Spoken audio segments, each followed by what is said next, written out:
Hello, everyone. This is Jesse Coffey.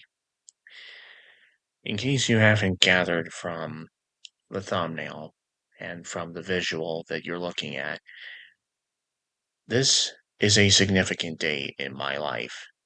This is the 10th anniversary of the day that I joined FIMFiction.net, a website that I used for a good 5 years. Actually, that's kind of an overstatement. Been rather extreme in my personality for most of my years on the website. Extreme in my imagination, extreme in a good deal of my expression, extreme in a good deal of what I seem to be offline. And most of my extremities had something to do with a character on My Little Pony Friendship is Magic by the name of Babs Seed.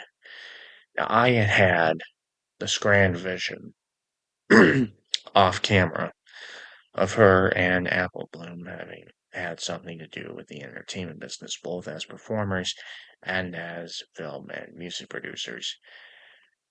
I had never shared much of that vision in full, but it kind of conflicted heavily with the events of the episode Bloom and Gloom, where Babsine got her cutie mark in hairstyling. Needless to say, my reaction to this was very cold and very negative. Most of my more extreme online behavior during this time stemmed from that.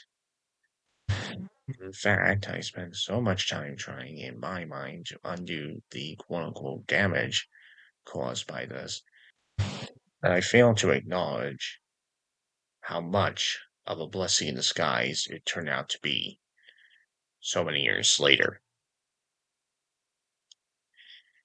Now, this is an era where the Brony community has been kind of scrutinized, particularly for how it handled children during the long run of My Little Pony Friendship is Magic.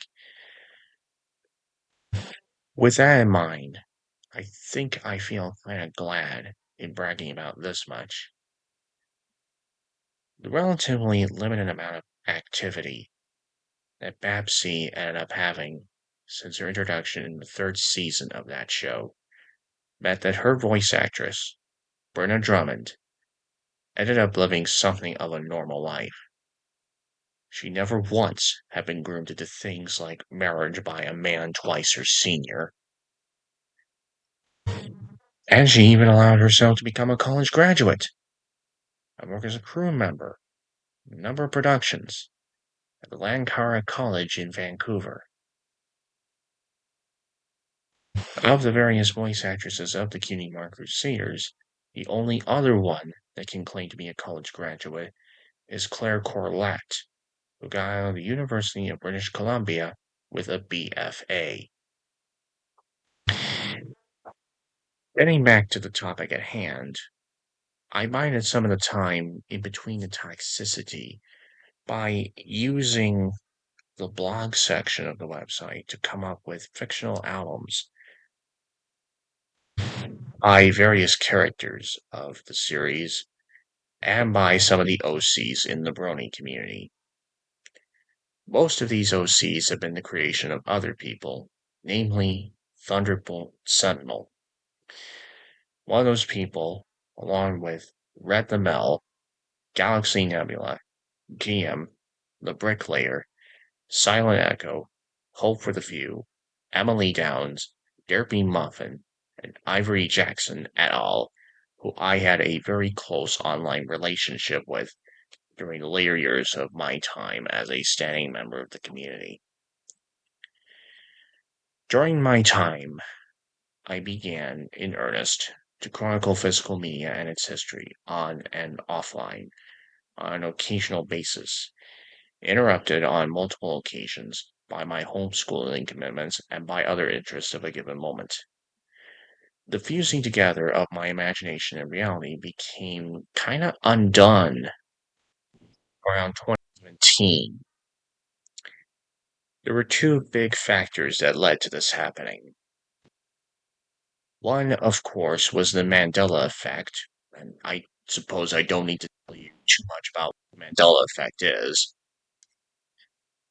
Another was my research into the history of music and home video,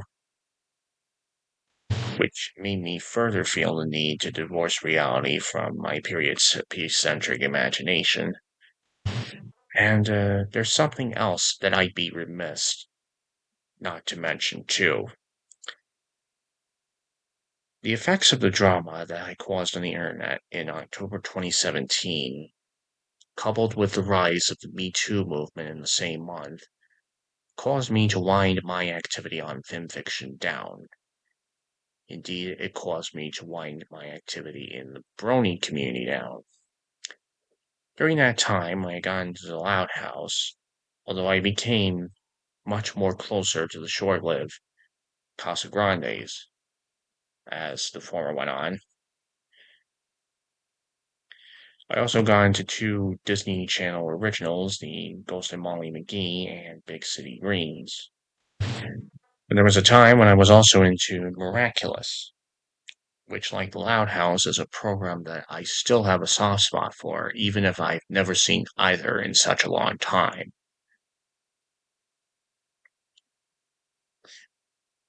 Today, I am on Threads, and I am on other sites around my alley, and I am, perhaps primarily, into the Bluey community, an increasingly fractured one on Twitter, but hopefully a good one on Threads.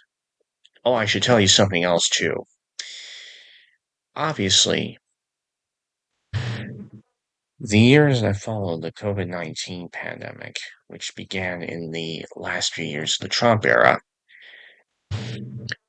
had caused me to take stock in who I really was as a person. They have also caused me to take stock in who I hope I can be as a person. It had me discover more of the world that I shielded away from me, and it put me more and more in touch with my personal humanism. Genuine humanism. Not Elon Musk's idea of humanism, but real, genuine humanism.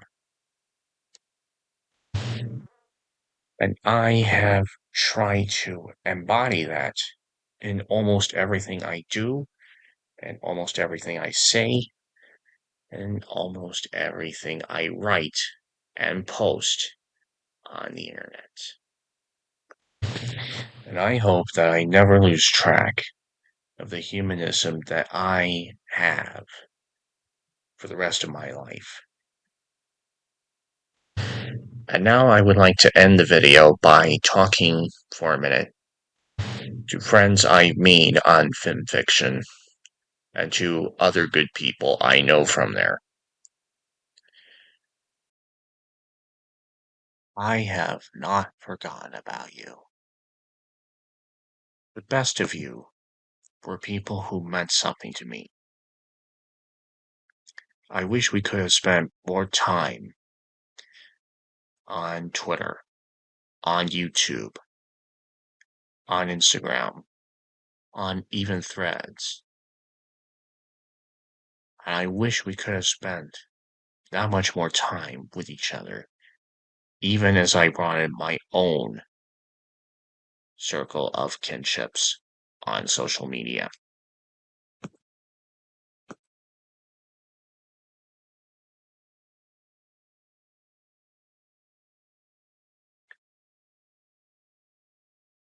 You made my time on FIMFiction worth it, and I will never forget that for as long as I live.